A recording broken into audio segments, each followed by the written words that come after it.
Yeah, New Zealand's amazing. I love New Zealand.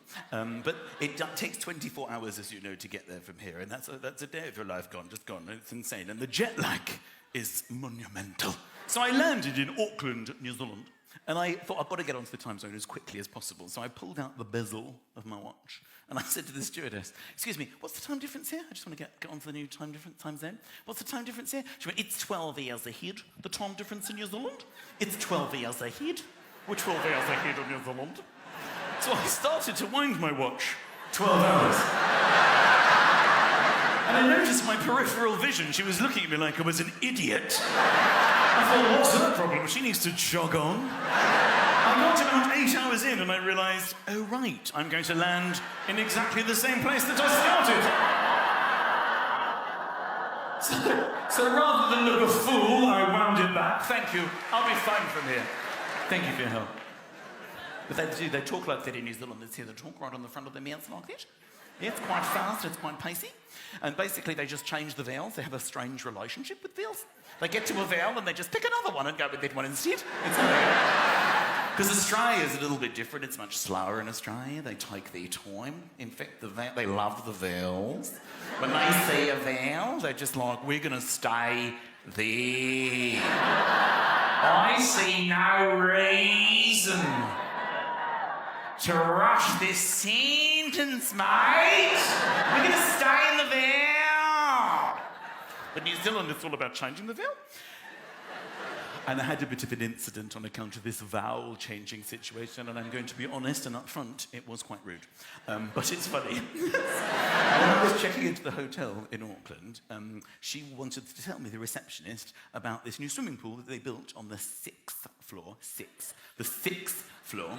And surrounding the pool was a deck with an E. And it was known as the deck. And in the lift, it went, the deck. I was checking in and she said, so while you're staying here, Mr. McIntyre, are you going to spend some time sitting on the deck?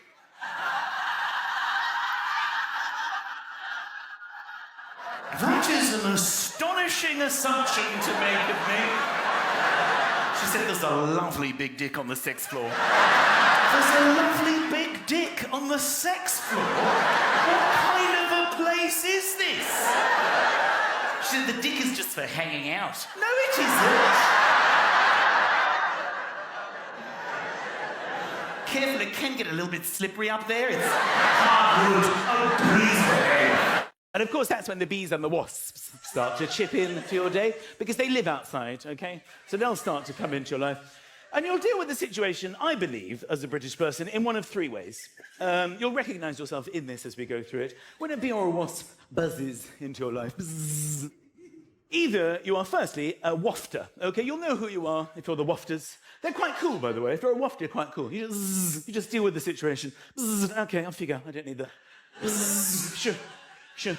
Sometimes you don't even break stride in your conversations. So the other day you've just dealt with the situation. You're moving the air. You're not trying to hit it. I'm just going to move the air near you. And you'll know that this isn't an area where you're particularly welcome, okay? I'm a wafter. Right, next up, secondly, you have the stay-stillers. Now, they are very serious people. And they're very adamant that their strategy is the best one to deal with the situation.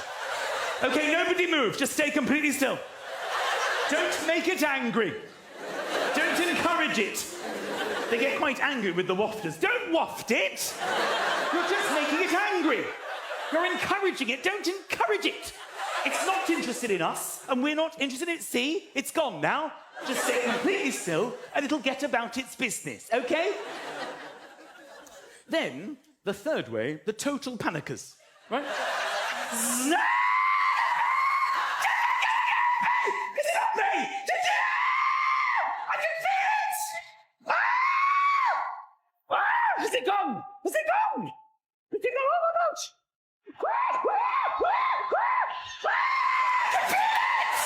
Did it go? Did you see it go? It's massive. Oh, I can see it. Did you see it? It was massive. Oh my God. Oh, was it a hornet? Was it a hornet? You know, if it gets you on the throat, you can die. You can die. Right? That's the third way. Now, wafters are able to upgrade and become total panickers. They allow themselves that privilege. You know? If they're wafting, is ineffective, and the wasp keeps coming back, then you can see them start to panic.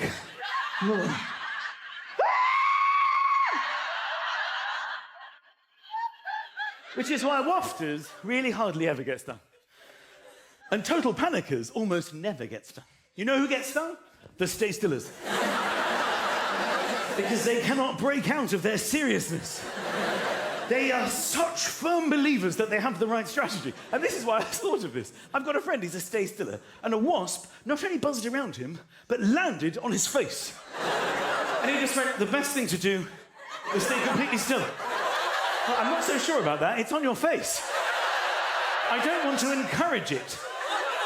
But you're just encouraging it to crawl into your eye. It's walking towards your eye. He's like, no, the best thing to... It's not interested in me. It seems pretty interested in you. Why don't you waft it? The worst thing I could do is waft it. Just stay completely still, then another one landed on the other side of his face. I'm like, dude, you now have 2 wasps on your face. And then it stung him. I've got to say, it was one of the funniest things I've ever seen. Because he couldn't just scream. He had to make out that he was still in the right. And he just went...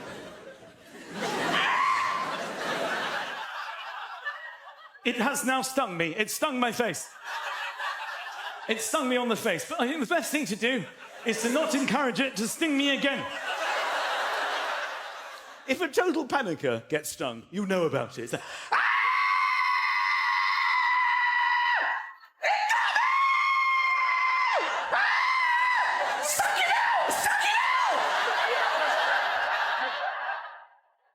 we've probably all been in this situation before. There's always a little trouble as to find which is your seatbelt. Various seatbelts. Then I normally have to go all the way. I don't know about you, but I would take this. It's absolute maximum. And then give me a little bit of room.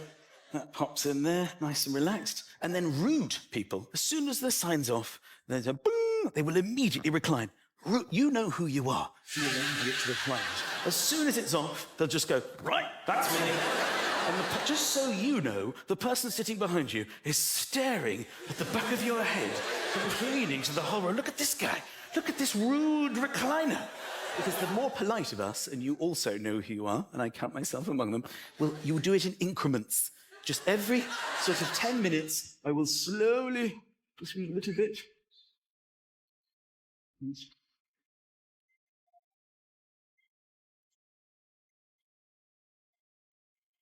And then there you are, after 40 to 50 minutes, and they're behind you going, how the hell did he do that?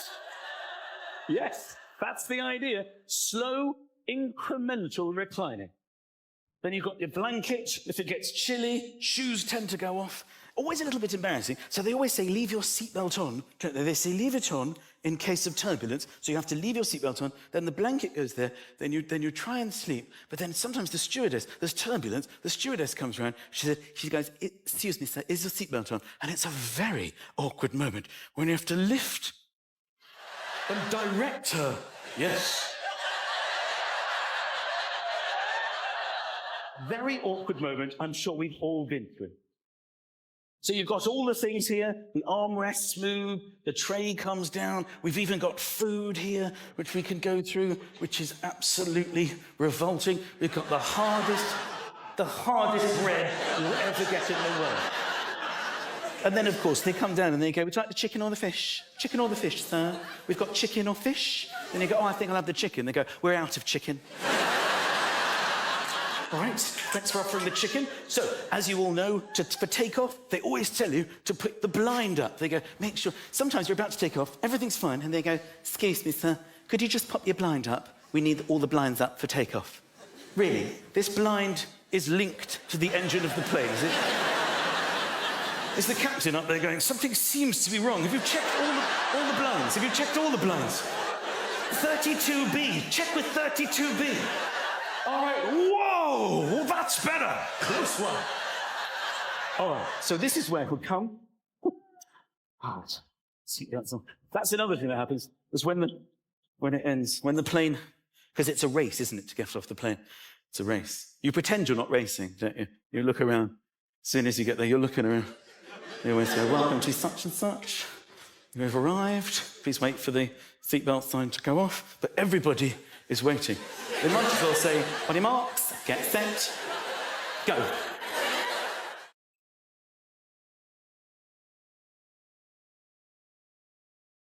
This is something I've never done before. I am not a contestant on my own game show. I'm here to tell you about this incredible surprise that we have planned for a lovely, lovely lady, Iska, who applied to be a contestant on the show. And when we interviewed her about coming on the show, she said if she was going to win big money, she would love to reunite with her Honduran family, who she hasn't seen for 8 years. So we've flown in 7 members of her family. Oh.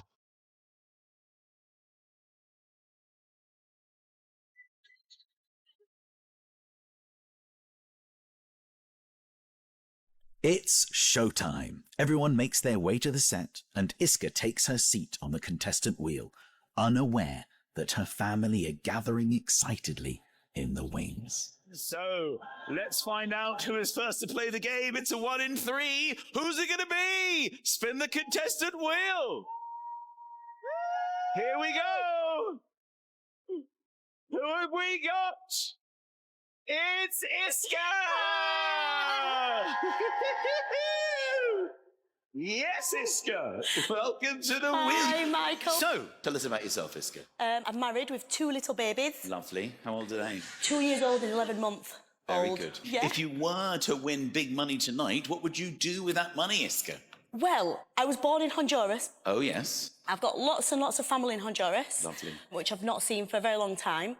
And I would love to take the 2 little girls and the husband to go meet them, because obviously they've not seen To them. meet their family. I That's what we know. want. Yeah. Well, it would be lovely if we can make that happen for Yes, you. please. Now time for our technical fault. I do. What? Okay. Sorry. All right. We're gonna get you back down. Oh. There's just a little bit of a glitch, and then you come back straight back up. All right, and we'll carry on. Thank Okay. you, Iska. Sorry, just one down. Sorry, this does happen. It's a wheel issue. All right. Sorry, Iska. You haven't been shut down. Bye to Iska. Would you lie with me and just forget the world? With Iska below the wheel, it's time to switch the 7 celebrities with the 7 members of her family. Before we get too So we'll pick it up from. It's a 1 in 3. show me a Okay. garden So that it's a 1 in 3. Who's it gonna be?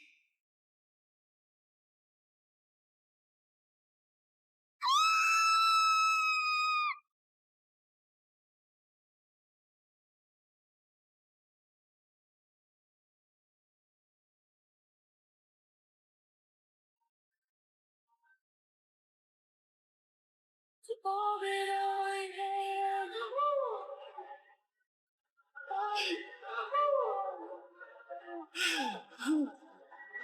Iska has already won the wheel tonight. We brought her family to her.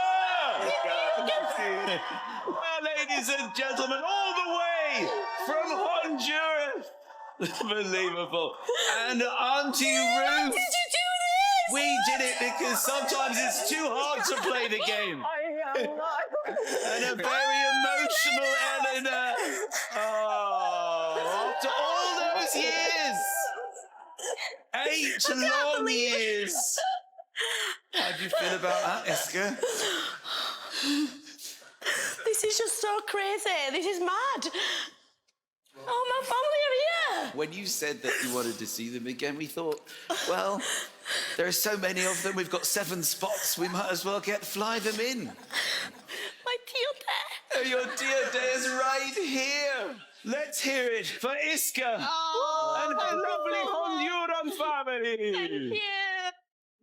Yay! What a wonderful